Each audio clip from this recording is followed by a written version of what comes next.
to another episode of Daily Dose. I'm your host, Jay, and this is Ashley. Hello.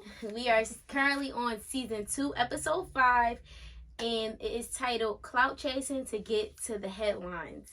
So, introduce yourself. Hi, everybody. I'm Ashley. I am a former reporter. Now I work in public relations. I'm a mama of Oh, go mama. a 5-year-old little boy, turning on 50. But yeah. You like it? Yeah. So, what got you into your career? I've always written, always. Like, Really? Yeah. I wrote literally all my life, like. Wow. And one of the things I knew that I liked writing. Mm-hmm. When I was younger, what I would do is whenever I would get in trouble with my mom and my dad, I wouldn't go and talk to them. I'd write a long letter to them. Oh wow! Like apologizing for whatever I did or whatever case, and I'd slide under their door, run in my room, and there were many times they were like, you were a really good writer. Yeah. And so that came on, and as I grew up, it just became. I probably would say I had maybe like 100 books of just diaries because I used to just write just because that's just what I was. And I got in school, and after I graduated high school, I was homeschooled, so I didn't really get to do the whole like high school newspaper and all that stuff. I didn't get to do any of that. Okay. But when I got into college, I was originally gonna go for law enforcement. Oh, that's what I wanted to do. Yeah, I know, it's crazy, right? And then in one of my English classes, my professor, I forgot her name, but I loved her, at Delaware County Community College.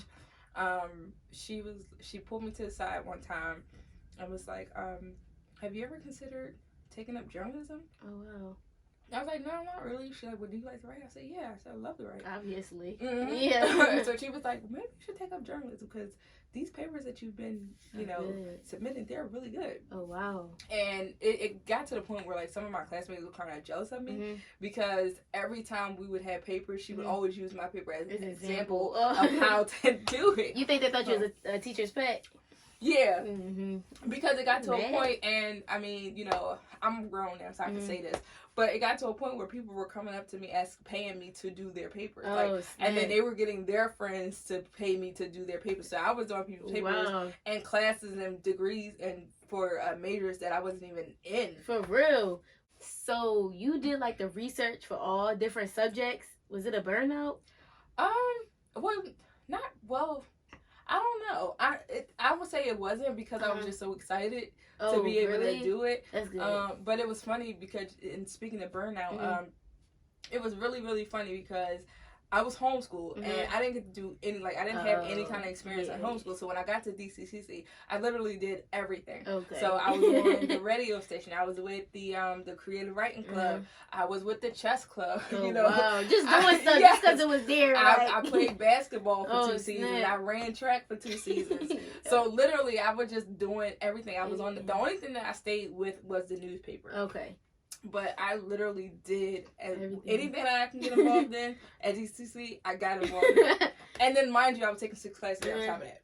Yo, that's crazy. So you doing all that 6 classes and writing random papers. Was they paying you a lot? Like, how much they would pay you? So that was on me because I was naive and I didn't really. Just tell me how much. I was charging people based on how many pages they had. All right. So if it was like a 3-page paper, I'd be like, give me 50. If it was a 1-page paper, give me 25. But if it was like a research paper, like 12 pages, I'd be like, give me 100. All right. But even then, people were like, you charging too low, because you're doing your own homework plus theirs. You need to make some profit off it. I'm like, but the money only went back to me eating every day at school because you know how expensive college food is. So and we there every single day eating multiple times a day. So Oh, I thought you were about to say like $25 for like a 6-page paper or something. I'm about to be like, no. No. Did you have another job too or no? Not during that time. No. Well, I was a work study student, but my working on the newspaper was considered my job. Okay, so, your full-time job. Did they pay you or no? That's just you. Yeah. Oh, they did? Yeah. Oh, that's good. And then also too, I was getting paid because I was they called them Act 101, I think. And that was just basically for like a program for students with either like behavioral or mental disabilities that just needed extra help at school. So I was a mentor for a couple of the students that was in that program, and they actually paid students to do that too. When I tell you I was doing everything, that's what I'm about to say. You was busy. I thought I was busy. I was so busy. Like, how did you fit like day papers in? Like, did you have like a schedule, or you just did it whenever? Like, whenever they gave it to me, I would just ask them like, well, when is it due? And they would tell me when it was due. And back then, it took me like maybe 2-3 hours to do a paper. For real? Yeah, it took me like 2-3 hours. So it's just like, all right, I'm gonna sit down and do this paper. Oh wow. Yeah. So when they would ask me to do their paper, I would tell them, first of all, give me the rubric from your class, and give me that exact assignment, so that I can understand how to write this paper. Yeah. And then I would read through the assignment requirements and everything. Google was definitely my best friend. Yeah, for sure. Google was definitely my best friend. And then I would just go from there. Yeah. Cause I'm like, dang, 7 more pages, 6 more pages. If I had to just give it to somebody and then it's like I wouldn't have to worry about it, that's a good job. I can't lie. So pages for $100. Yeah. But technically it's illegal. So for sure. Yeah. But plagiarism. I didn't know that back then. No, I didn't know. I'm like, okay, I'll do your papers, no problem. But nobody knew. And they wasn't gonna snitch because they knew. I'm sure they knew they're not. You're not allowed to do that. And funny story though. There was this one girl in that same English class that I had with that teacher. I actually was doing her paper too for the same class. So I would get an A and she would get a B, and she would always ask me, why am I getting B's? Why am I always getting a B and you're getting A's? And I was like, I don't know. Like I changed the style of writing when you're writing for other people. Yeah, so that it doesn't sound like me, especially if you're at my class. Like the teacher knows how I write. So I'm trying, to do something different, to do it differently and word it differently so it sounds like somebody else. But the teacher found out that it was me. For real? I never got in trouble, but she was like, please stop doing other people's papers. What'd you say? I was like, okay. For real? And that was it? That was it. I just didn't do nobody else's paper no more. I was just like, it's not me, y'all. Y'all keep thinking that I'm just like doing it. Like it's really not me. I lie to you not. And she was an English professor for like 30-something years, so she could tell. She could tell what. And then you gotta think about it again. When y'all were writing your papers in the beginning, it wasn't sounding like that. It wasn't that good. You wasn't getting no B. Exactly. So like when she already knew what y'all style was. Yeah. So when I started writing your papers for y'all, it was like, okay, this is not you writing your paper because I know how you write. Yeah. You was never this. You ain't get this good at the one. At the 1 week, at the 2 weeks, like you wasn't this good. That's exactly. So it was just like I was just like, okay, I'm sorry. And that was it. So you are a journalist. Yes. So what do you think about like sites like TMZ and the Shade Room and stuff like that, and like the stuff they post and what they be writing and stuff like that? I think that those sites are exactly what they're meant to be. They're meant to be tabloid. They're meant to be entertainment. I don't think they're meant to be taken seriously because, again, you do what you got to do to get the juicy stories. You got to sensationalize whatever you got to sensationalize so that people can watch you, so that people can go to your website. And what happens when people watch you? What happens when people go to your website? You get money. Exactly. The more views you get, the more clicks you get, the more money you get. So, yeah, I'm going to put something up there, whether it's accurate or not. I'm going to put something up there that I know thousands of people are going to start sharing. Would you work for, like, one of them? You know what's crazy? Like, I did apply for both of them. For both of them? For both of them. How you apply for the Shade Room? I looked. I couldn't. It's on their website. Yeah, you gotta go on. So but I seen one on Instagram. Indeed. I seen a post on Indeed. I put like writer, and the Shade Room came up. I was like, wow. Oh, okay. You applied? Yeah. Because for me, I was like, well, why not? Yeah. But again, like, I know the kind of writer that I am. So even if I do write for that paper or for that organization, I'm going to make sure I have all the facts before I send anything. I'm not just going to send something just to send it, just to be the first one, And even these quote unquote reputable newspapers and broadcast TV shows, like they do the same thing. Mm-hmm. You know, even locally, they do the same thing where it's like, you know, we got to get the news out there first, so we'll say whatever it is, and then they're always like backtracking, like, oh, this is the story. Police are now telling us, or sources are now telling us. Like, no, y'all didn't wait and find out. Y'all just put it out just so I could be the first. And then I mean, if I'm a person that look on Shade Room for everything, and you want to say cheese, trying to say it first, I'm not gonna look at it regardless. Exactly. I'm not looking for your post regardless. So you just put out that false advertisement. Exactly. And you know, actually, I actually fell victim to that. One time, and I told my former editor, I said, I'm not doing this ever again. For real? Because, you know, the paper I worked for was a weekly newspaper. Okay. And, you know, we kind of always trail behind the, you know, dailies and Inquirer and TV and all of that kind of stuff. So he always told me, well, get the information and then we can always, you know, report it and, you know, go back and things like that. And when that situation happened with the little girl in Sharon Hill, who got shot, and it turned out to be from the police officers. The first thing that the police said was, oh, it was a drive-by shooting. So everybody was reporting that it was a drive-by shooting. And I called my boss. I said, hey, this is what's going on. This is what I'm hearing. But I want to wait until they find out. He's like, no, put it together. Put something together right now, and we'll push it out, and we'll just keep going back and forth. And I had been covering that story all the way up until I left. Okay. And I like, you know, just going back and thinking about that, I was just like, I didn't really like that. Right. Because you don't even know. But if that was you and your family. Exactly. And I've literally prided my career on being truthful. Yeah. Being fair, being unbiased, you know, being impartial and being accurate. Right. And, you know, one of the things my editor would always get on me was he would say, well, where's this? And I'm like, well, I'm waiting for this information. Right. He's like, no, like, you need to get this out now. And I'm like, and I understood because for you as a businessman, it's like, that's okay, cool. You need to get that out there. Right. But for me as a reporter, I'm like, no, because again, my name is on it. Yeah. You know, people are going to look at me as a reporter. Not going to look at you. Yeah, you're just going to get the money from it. It don't matter. They're going to look at me as a reporter and say, well, you reported this, you said this, and for me, I've never wanted to be in a position where I reported on something and had something published and it wasn't accurate, or it came out and the story was completely different by the time, you know, things progress. Yeah, I don't care. You're not looking at Mr. John Jimmy Bob that's getting money.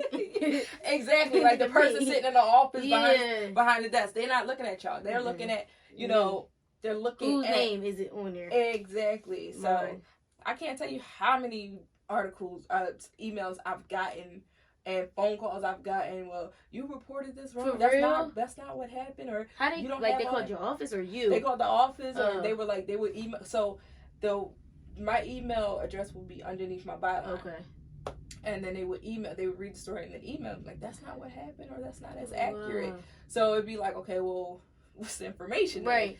So and then there were other people who just didn't like what I wrote, and they would just call and say, because you, no matter what you do, you got people on both sides. You ain't got no haters, you ain't popping. Yeah. So going back to the original question, because I know we.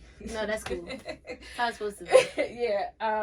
But no, I do think that those organizations, specifically TMZ and Shade Room, they're doing what they're meant to do. Yeah, and they're getting that cheese from it. Yes, they are. And I mean, the way that people are now, I think they're being held accountable more. Yeah, they are. Than in previous times where they could just say something, people would just start sharing and be like, "Oh, this happened, happened," like, and then and then the celebrities come out like, "That's not true." Yeah, like, and nobody care about it. And it's like, exactly. Whatever, you did it. They said you did it. So you did it. Oh, exactly, exactly. And now it's like, no. Yeah.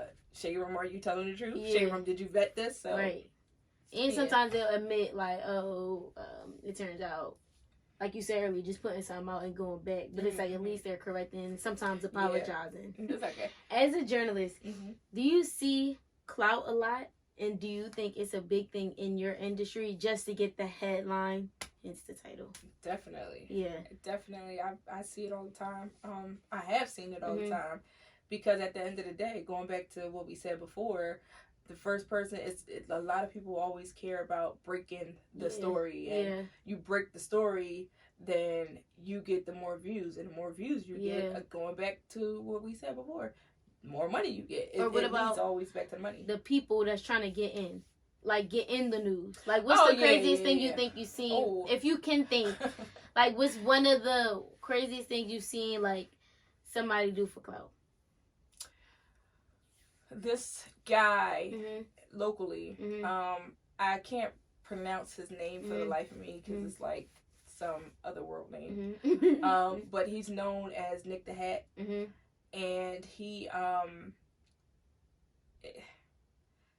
had this website called YC News, and literally, like, I remember he actually is either on trial or recently got convicted for pretending to be a journalist working for some company to get a story. What? Yeah, to put on his website. But it was just like, but he got caught. Yeah. But for me personally, that's the craziest thing I've seen. And even though that's not like the craziest thing. Yeah. But again, you know, I feel like for journalists, for a lot of people in journalists, what I feel like what they do to try to break out into the journalism or media industry, the stuff they do is just lie about their affiliations, like who they actually work for, or, you know, following people on social media and then like going to wherever it is and like, hey, I'm a reporter, what's this about, and this, that, and the third. But it's like, there's a difference between being a journalist, being a blogger, and being like a broadcast reporter. Like there's a difference, and like there's a way to, you know, like report on something. Like like I know I remember there was a couple of places I had covered, and I had some people that I had like covered the event with. They overheard this one girl like, yeah, so why do you do this? Or it was, I forgot exactly what it was, but it was like she was asking it like accusing the person versus people are saying this is what's going on. What do you say about that? And it's like, girl. Yeah. Like, what the person say? They just looking like, that's not true. I didn't do it. Was they going back and forth? Yeah. Like, just to get that one quick sentence or post it viral, or I'm the reporter of the year. No, seriously, because what happens is that a lot of these other news organizations who don't know the town, they'll get somebody like that, and then they'll have them up on like CNN or something like that. Not saying CNN, I don't want to get sued, but I'm saying like companies like CNN, they don't have reporters that's working boots on the ground in these communities. So if somebody supposedly from this community puts a video up and says, yeah, you know, I'm a reporter and I asked this person this, that, and third. And they see it and get viral. Exactly. And then next thing you know, CNN has them on as like correspondents, and it's like, this person is not. It's a random person. It's their first video. Exactly. It just so happened that whatever they did got, you know, So that's crazy. Okay, so. All right, so I know I pulled a person from the media. Like, I know you know of Won't Gang. No. You heard of him? You haven't heard of him? No. So, all right, so a while ago, it was a guy that he would go around and he would just, like, steal people's stuff. And he would just do, like, random things. And he had, like, tattoos on his face. You never heard of him? No. Oh, snap. All right, so. I'm going to have to watch that video when I get home. It's a lot of them. Just search out Won't Gang. I'm going to send it to you. And he used to just go around and just do random stuff. Like, he used to steal people's stuff. I don't know if he used to hit people, but he used to steal people's stuff a lot. In random places, you know, people record and upload it. And he got famous up of that. But now he's, like, Christian. And, like, he, like, don't call me Won't Gang. Wow. And he, like, he wants people to refer to him by his actual name and stuff. But it's, like... We know you from this thing. You can't take it back now. It's sort of kind of like that. How that? Sorry to cut you off. No, it's sort of kind of how that situation is with Lady Gaga, and I actually really like Lady Gaga. Remember when she first got on the scene? She came on the scene and she was like real wild. She used to wear all them crazy colors. But it got you to your platform, and like once she really blew up, exactly. Yeah, I remember that. And like once she really blew up, she started taming it down a little bit. And I think Nicki Minaj is the same thing. When she got out, she was like all these bright colors, these different patterns, you know, crazy hair colors and stuff. And now you see her. I mean, her latest fashion choices haven't been the best, but you know, it's more tame than what it was before. You get what I'm saying? So, and in that sense, people do. You'd be surprised surprised. You'd be surprised at what people do to get there, to get a headline. Like people, like get some money. Why you gotta be on? And there are certain people that, like even a girl, for instance, the new girl, the period like her. I hate her. Like how in the world did you not get like a that? record I love deal? you, but it's like she like got a record deal. Yes, how did you get a record deal? She did. How do you get a music record deal? Because they see the money from that video and they're like, oh, all right, we're going to carry it on. But it's like, when nobody listen to period next week, it's like, now what y'all going to do? Right. So it's just like, even what's her name?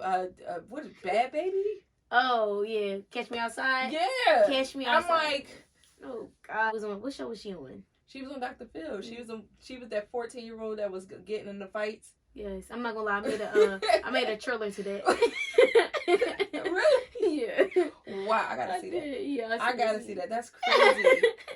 Catch Me Outside. Yeah, no, like, but so there's you'd be surprised what people will and won't do. Because then when you talking about like clout and headlines and stuff, you also got to look at these stupid challenges that these people keep doing, like. That was me on Chiller. The hoes are talking. Yup. Catch me outside. How about that? Catch me outside. I had my jacket on with the glasses. And, millions of people doing that. Yeah, and now it's bigger because it's actual platform for it. Yeah. So, now, but that one's kind of like funny. It's like a parody. I'm talking about the ones where they tell you to take a spoon of the cinnamon and try to swallow the cinnamon whole. Like that kind of thing. I never did that. Like, for what? For what? Why are you? She famous now, too. Or at least was. She was on a Tyler Perry movie. Oh, wow. Not like as a main part. You know how like they throw people in there for like a little funny moment. Yeah. Like she was on there for one of them. But it's just like like why are you out here casting you're literally sentencing yourself for death. Yeah. Like the stuff that they do. Seriously, like so many people die from a lot of these kind of things. So many people have died from a bunch of these challenges. Yeah. Challenges. Now don't quote me on which ones. I don't know, but a couple. There have been news reports of people dying off of these TikTok challenges and these Instagram challenges. But I will say the one that was funny was the one with the crates. Oh, that we trying to go up the set. Yeah, that one was funny. I'm not gonna lie, I do be watching them. Like that one was. And some people made. I'm like, hey. Yeah. This one girl was going up in heels. Oh, made it all the way up to the top, and all of them fell under her. I was like, dang. And don't nobody be trying to catch you neither. They just be recording like, dang, she fell. Who was that? I think was it Lil Boosie who tried it? I think it was. Yeah. I think it was. I think I know what you're talking about. I was cracking up. For real? I was cracking up. And him, like, he do stuff, too, that be giving him a headline. Like, they just be trying to... my thing was, what you think about Krishan and Blueface? Oh, my God. They always in the media now. It be so annoying. Always. Like, I think they piped it up, because they're about to have a show coming out. I didn't know They got a show coming on, I'm not surprised. You watch Baddies? Mm-hmm. What channel is it like WeTV or something like that? No, it's like a... It's like a streaming platform? Yeah, it's like a streaming, but it's like a lot of different shows on there. Some of them are good, though. Yeah. Jocelyn's Cabaret was on there. I'm like that traditional person. I feel like I'm old. I'm only 31, but I honestly feel like I'm old because y'all be talking about all this stuff. I'm like, all I know is BET. No, Zeus. It's Zeus Network. Zeus Network. Okay, I'm tripping. all right. I'm saying versus, no. Zeus. Yes. Yeah, and I'm not... I'm trying to be more like involved into the trends of what's going on and who's who. Because when I was in journalism, like literally I focused on news. Like it was like local community stuff, not really like big stuff unless somebody big came down in Delaware County or came down to Philly. But like most of what I covered was government stuff. So I was covering like politicians and stuff like that, judges, courtrooms, all that. And you were interested in that kind of stuff. So I was to an extent. There was a couple times where I was just like, why am I doing this? Yeah. Because there's a couple of politicians that I've seen act more childish than adultish. For real? Yes. Politicians are... I'm gonna be quiet on that one. Yeah, so and most of the other stuff that I've covered with like just community events and local stuff like that, just in your local area. Yeah, not so much like entertainment thing. Even though I do like entertainment, I just haven't really experienced written the journalism. That's crazy. Yeah. I'm not really the type that I don't know like every single thing, but I know like the things that keep popping up, like Blueface and Kishon keep popping up. But I think they stepped it up. I don't know, but they about to have a show. Is he still in jail? I don't know. The last thing I heard about them was that he hit her or something like that. Oh no, or she was he supposedly, allegedly had beat her up, and she had like posted his face on her. Now he in jail. Now he in jail for attempted murder. Now, all right. No, that wasn't the last video. That was the last video when her and some other girl got into an argument because either she went to go see him or bail him out, or somebody else went to go bail him out. Oh, I didn't see that. I think Shade Room had posted. It was like they did. These two girls like was going back and forth. Yeah, I think I saw that. Something about family and family that here. came out because I think what was that, his baby mom, right? It could have been, and it was just like, are y'all kidding me right now? Yeah, but that's the stuff that's gonna get them clicks. Oh, Krishan, what's she doing right now? What? But yeah, they about to have that show, and they know everybody about to be watching it just to see what's going on for real. That network about to make a whole lot of money. Yeah, if they haven't already. Because I mean, and don't get me wrong, like I actually like Jocelyn. Like Jocelyn is my favorite character on Love and Hip Hop. I love her. I really do. For real. Yeah, I'm actually probably sign up for it just to watch it. Zeus. Yeah, because I actually like Jocelyn. Jocelyn was crazy, but I like her. She is crazy. I like her. And I don't know. She's fighting, very entertainment. And her dude is on it too. Fighting girls. I'm pretty sure he was fighting them. Okay. You want to watch it now, don't you? I do. I'm not gonna lie, I do. I really do. It's like, I think, or they was arguing with him, or they said they was like sleeping with him, or I don't know, but it just be juicy. All right, so is there anything else? We talked about the clout chases. We talked about your career. Is there anything else you want to like sprinkle on top? I was just thinking back that, you know, a lot of times when I wanted to do stuff and I had dreams and stuff that I wanted to pursue, I would tell people about it, and I would let them get in my head and discourage me from doing it. So the only thing I'm gonna say is, whatever you want to do, just go ahead and do it. Don't worry. Don't wait for people to give you the okay. Don't wait for people to say Don't wait for people to rally behind you. Just stick with it and do what you're gonna do. And listen, it is never too late for you to change your mind about what you want to do, where you want to go, what you want to be. Because like I was a journalist, and right now, you know, I was a journalist, and right now I'm working as a plumber with my father. Yeah, seriously. That's so cool, though. It's paying the you know what I'm saying? Like, so if you want to switch up and do something else, switch up and do something else. And in the middle of me doing that, also I'm building up my own business for public relations and media relations. It's called Creative Content Media Services. Oh, cool. It's still in the baby stages, so I'm getting it up. But you know, just do whatever you want to do, and then, listen, it don't matter. Just go for it. Do your research on it and get it popping. Yep, y'all heard straight from Ashley. All right, thank you so much for that. Thank you for coming on last minute. First of all, Ashley butt dialed me so randomly, and I'm not even gonna tell you what I was doing. I was out though. I wasn't home, so I'm like, but I have a friend named Ashley, so I'm like, Ashley, you got a brother? Because you was looking for your brother. You said, I'm like, when did you get a? And then she texted me and was like, oh, that's the news reporter that your dad hooked you up with. That's my bad. And I'm like, oh, that's you. This is you, Ashley. And I'm like, I'm gonna text you Monday because I'm out. I'm lit. So that was a good night. But so thank you for coming. That was like a week ago? Yeah. And she here a week later. So thank you. I'm glad you butt dialed me. Exactly. I'm glad you butt dialed me. So, remember this, y'all. It started with the butt dial. Exactly, because that's how this happened. So so thank you so much for coming. No problem. Thank you for having me. Yes. And thank y'all so much for watching another episode of Daily Dose, and see you next time.